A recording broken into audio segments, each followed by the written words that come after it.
Welcome back to Disturbed Reality.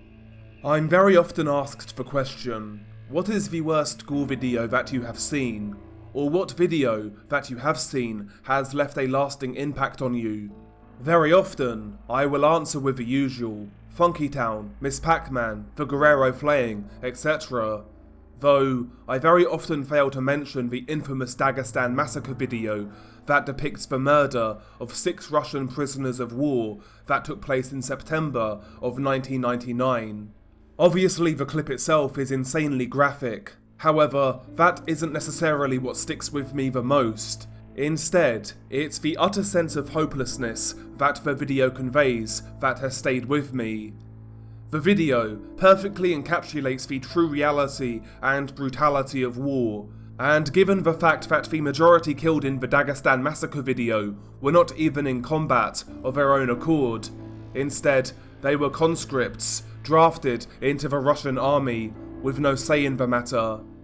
The men killed, much like us, would have had their dreams, ambitions and goals, as well as loving families and friends, though the state viewed them as mere numbers, cannon fodder to be thrown into the meat grinder instead of being human beings. Conscription has been a topic of conversation here in the UK in recent months, with army officials recommending it in the face of an uncertain world, and naturally, such statements have caused much debate in the UK. I have my own opinion on conscription. Right now, due to reasons I will not explain, I resent the thought of fighting for this country. As someone from a working class background in the UK, the disdain in which the political elite, corporate elite, and the upper middle class have for regular people is palpable.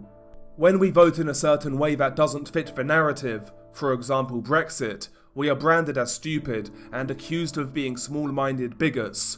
But when it's time to fight, they want people like us to swim in a sea of blood, while they and their kids dine in Westminster, all while still virtue signalling from their ivory towers. Aside from my personal feelings towards the governance of the UK, the real issue is the immorality of forced military conscription. At the heart of the immorality of conscription lies the violation of personal liberty. Each individual, I believe, has the God-given intrinsic right to make choices about their own life, including whether or not to participate in military conflict. Conscription undermines this autonomy by compelling individuals to fight in wars that they may not believe in, for causes that they may not support, and in ways that may violate their personal or moral beliefs. This coercion is fundamentally unjust, as it treats individuals as not autonomous agents, but as mere tools of the state. Consider the young men and women who are conscripted into services. Many are just beginning to carve out their paths in life, pursuing education, careers, and personal dreams. To force them into a situation where they must kill or be killed is a profound violation of their rights. The compulsory service can derail their futures, causing lasting psychological and physical trauma. The right to life, liberty, and the pursuit of happiness is enshrined in many democratic societies, yet conscription stands in direct opposition to these principles. Ethical governance demands that the state respects and protects the rights of its citizens. However, conscription reflects a failure of this responsibility. When a government enforces conscription, it prioritizes its own objectives over the well-being and moral agency of its people. This practice is often justified under the guise of national security, yet it is rarely scrutinized for its ethical implications. Furthermore, conscription often disproportionately affects working-class communities. Such groups, already facing systematic inequalities, are often left with fewer resources and less power to resist the draft. This deepens societal divides and perpetrates injustice, making conscription not only a violation of individual rights, but also a tool of social oppression. Conscription is a deeply immoral practice that violates individual rights, undermines ethical governance, and inflicts profound human suffering. It is an affront to the principles of personal liberty and autonomy, forcing individuals to partake in violence against their will. It reflects a failure of government to engage its citizens voluntarily and disproportionately impacts marginalised communities. The human cost, both psychological and social, is immense and long-lasting. As we strive to build a world rooted in justice and peace, it is imperative that we reject conscription and seek alternative means of ensuring national security. Voluntary service, diplomatic efforts, and the promotion of international cooperation are pathways that honour the dignity and autonomy of every individual. In embracing these alternatives, we affirm our commitment to a world where freedom, respect, and human rights are paramount. Sadly, conscripts are still being used in many active conflicts across the globe. Countries such as Russia, Ukraine, and Sudan, to name a few, have all used conscripts in recent conflicts. Another country who is also known for its conscription policies would be Myanmar, and given the country's ongoing turmoil and political uncertainty, being in the armed forces is an extremely dangerous profession. The civil war in Myanmar, also known as the Burmese civil conflict, is a complex and multifaceted struggle that has spanned decades, involving numerous ethnic groups, political factions, and a military regime known for its severe brutality. To understand the current situation, it's important to delve into its historical context, the key players involved, and the human rights abuses committed by the military junta. Myanmar, formerly known as Burma, gained independence from British colonial rule in 1948. The country is ethnically diverse, with numerous groups such as the Bamar, the Shan, Karen, and Rohingya, as well as many religions. The colonial strategy of divide and rule exasperated ethnic divisions, and post-independence Myanmar struggled to forge a unified national identity. Almost immediately after independence, conflicts erupted between the central government and various ethnic armed groups seeking greater autonomy or independence. The ethnic Karen National Union, KNU, and the Communist Party of Burma were among the first to take up arms. These conflicts set the stage for the ongoing tensions and violence that we see today. In 1962, General Ne Win led a coup d'etat, establishing military rule under the Burma Socialist Program Party. Ne Win's regime was marked by isolationist policies and brutal crackdowns on dissent. The military, or Tatmadaw, solidified its power and systematically suppressed political opposition and ethnic minorities. Massive pro-democracy protests in 1988, known as the 8888 Uprising, were violently suppressed by the military, resulting in thousands of deaths. The State Law and Order Restoration Council, later renamed the State Peace and Development Council, took control, maintaining strict military rule. Things, however, would take an even darker turn when in 2015, Aung San Suu Kyi, a prominent pro-democracy leader, and her party, the National League for Democracy, the NLD, won a landslide victory in the 2015 elections. Despite this, the military retained control over key ministries and 25% of the parliamentary seats. Naturally, this caused uprising and violence across the country, in which the military brutally cracked down. In February of 2021, the military, led by General Min Aung Hlaing, staged a coup, detaining Aung San Suu Kyi and other NLD leaders, citing unsubstantiated claims of election fraud. This sparked widespread protests across the country, and once again, a brutal crackdown by the military. The military junta of Myanmar has a long history of severe human rights abuses. The military has repeatedly used lethal force against peaceful protesters. The 2021 coup saw soldiers and police shooting unarmed demonstrators, including children, leading to hundreds of deaths. Thousands of political activists, journalists, and civilians have also been unlawfully detained. Reports of torture, including beatings, electric shock treatment, and violence are widespread. The military's operations against ethnic minorities have been particularly brutal. The Rohingya crisis is a stark example, with the United Nations accusing the military of genocide.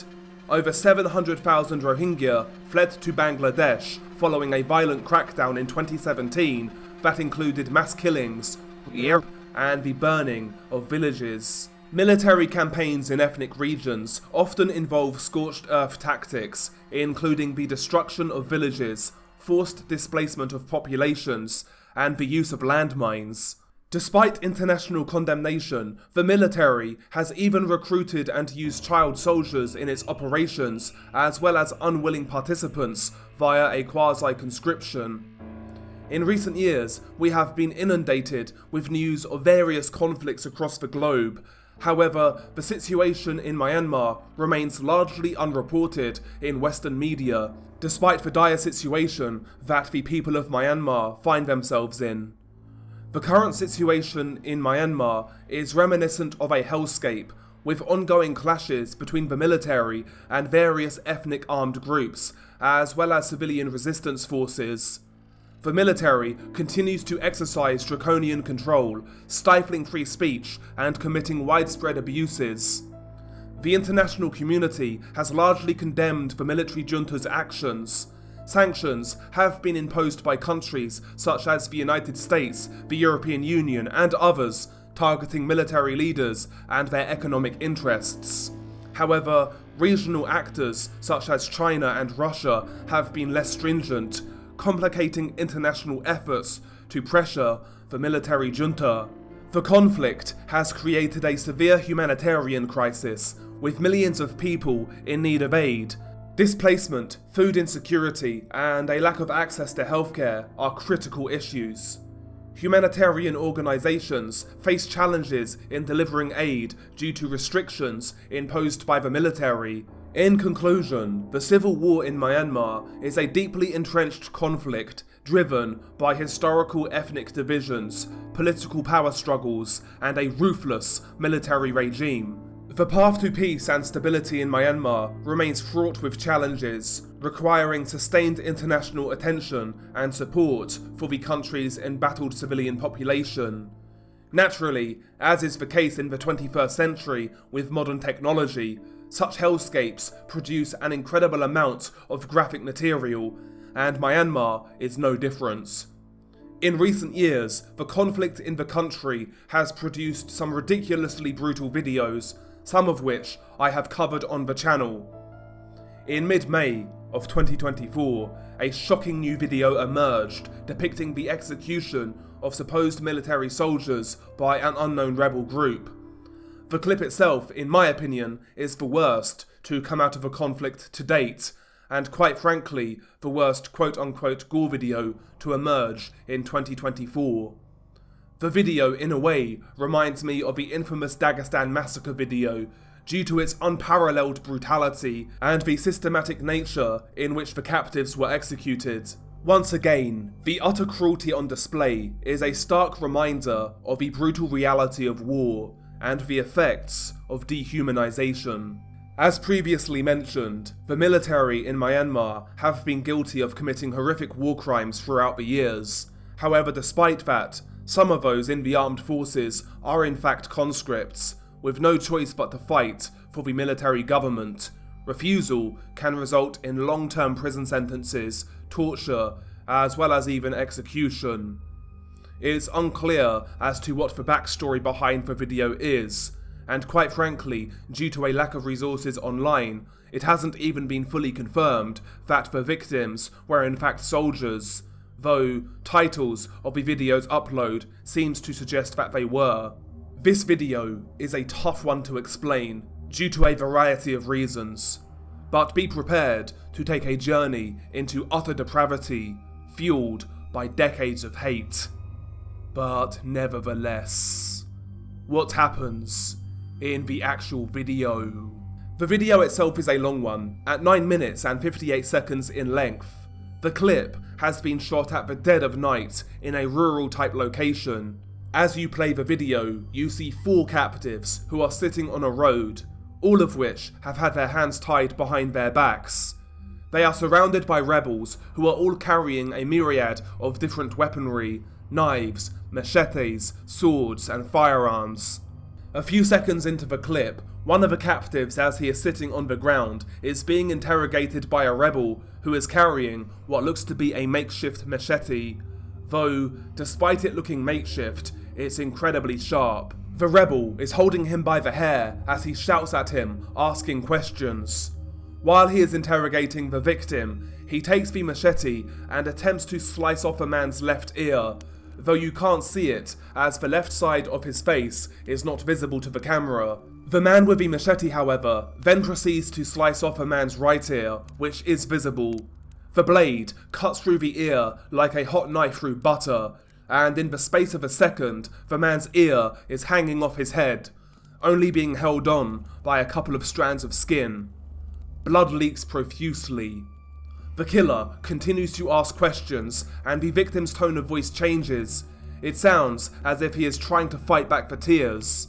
The killer then once again cuts on the left side of the man's face, and once again, you cannot see it fully. However, you then see the man's left ear fall into his lap after being severed. The machete-wielding psycho continues to interrogate the poor man, and he then pokes the machete hard into the man's face, possibly hitting his mouth. Blood then leaks further. The victim tries his best to answer the questions, but again, you hear him struggle to hold it together due to fear and immense pain. The interrogator then raises his voice. He seems to be getting angrier and angrier. He then pulls the victim's head down, which exposes the back of his neck, and he hits the area twice with the machete. He doesn't strike overly hard, though it appears to stun the victim. Then, as the victim is hunched forwards, with the back of his neck exposed, the man with the machete stands up and strikes the victim on the back of the neck with a blade incredibly hard. It almost totally decapitates him. The man's body crumples onto the ground, and the only thing holding his head onto his body is the skin on the front of his neck. It's really hard to explain, but after the victim crumpled on the ground, his head essentially got pulled back, so that the man's body is laying on its back, but the top of the man's head is parallel with the back, but you still see the intact segment of skin on the front of the man's neck. It basically looks like somebody whose neck has been completely broken. As the body lays on the floor, blood quickly puddles on the ground, and the flash of the recording device makes it almost appear fluorescent. The second man is then interrogated. He's on his knees on the ground, once again with his hands tied behind his back. He is kneeling forwards, exposing the back of his neck, while the machete-wielding killer holds the blade against him as he asks questions. The killer isn't as patient with the second victim, however, and after a few seconds, he takes the machete and swings it down hard on the back of a man's neck. It instantly cuts through the spinal cord, creating a loud cracking sound, and it essentially half decapitates the man. It twists the man's head 90 degrees, and his chin is resting on the top of his chest. He was instantly killed by the machete blow. The killer then takes the machete and strikes the corpse's right arm just below the shoulder 3 times. The arm is almost completely severed, being held together only by a few strands of skin. Blood continues to soak the concrete road. A couple of other rebels then enter shot and stab the dead man's corpse several times. They then hack away at the first 2 victims. One is then completely decapitated and the head is held up to the camera. It's revealed at this point that the scene is taking place on a bridge. The man holding the head then throws it off the bridge. The final 2 victims are then interrogated as they are surrounded by rebels. You get an idea of just how many rebels there are at this point. I'd say at least 18 to 20. You see that one of the final victims, a bald man, has already had his ears severed, and blood is dripping like a leaky tap. The man to his right, slightly further away from the camera, then has both of his ears severed. He grunts in pain as it is happening, though seems utterly resigned to his fate. At this point, something weird happens. It's hard to explain, but the bald man, whose ears have been severed, then randomly starts to bleed a lot more. The dripping blood from his severed ears then turns to multiple jets of blood. Think of a plastic water bottle that you have pierced with a pin, and then think what would happen if you squeezed the bottle. That's what the jets of blood look like. The man to his right, out of nowhere, then has the back of his neck struck with the machete and he crumples to the ground like a stack of bricks. He's instantly killed. The corpse is then stabbed in the back multiple times with a sword. Multiple men then point swords and machetes at the bald man as they appear to mock him.